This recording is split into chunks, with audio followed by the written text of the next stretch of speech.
Now, Chautauqua is no ordinary school. It is a school for disabled students aged 18 to 22 that is grounded in the concept of service learning, which at its heart requires an unshakable belief that all students can learn. And each person has value, worth, and strengths that can be highlighted through a lifestyle of service and learning, where our students practice the necessary life skills and values to become productive and engaged members of society.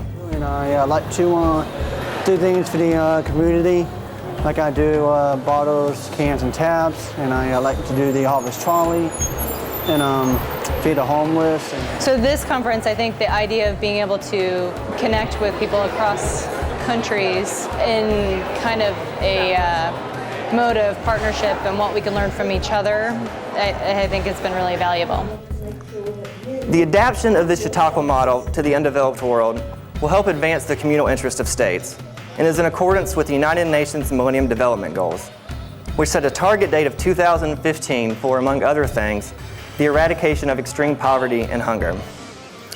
Now, the idea of this model of service learning that promotes inclusion, diversity, cooperation, and integration among all segments of society can help improve the socioeconomic conditions that create a cyclic nature of violence, instability, terrorism, and poverty among impoverished and hopeless populations. Properly designed poverty reduction programs, including educational models that foster independence, increase employment opportunities, and foster civic engagement, can help facilitate the transition from war to peace and accelerate the rebuilding and sustained growth of societies. Now, I think this remains both a moral and a security imperative, as the effects of poverty and social exclusion are not isolated to those directly affected. Economic and poverty create a spillover effect that influences all people. Now, the old adage states that all politics is local, but I think it can further be stated that now all politics is global.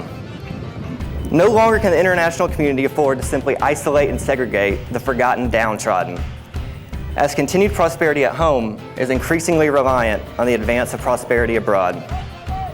We talk a lot about how all young people can be the most important forces for change in their community, and I think what is so effective about having the young people from Chautauqua here and their allies and their partners and their teachers, there's no better way to understand that than to see it and connect with the people who are affected and transformed by their experience, especially through service. Seeing the students from Chautauqua here that aren't the recipients, that are the ones who are taking action over their community, over their school, I think there's no better way for other people to be affected by that than to see and meet the students. So that was really probably one of the most kind of affecting parts of the conference for me.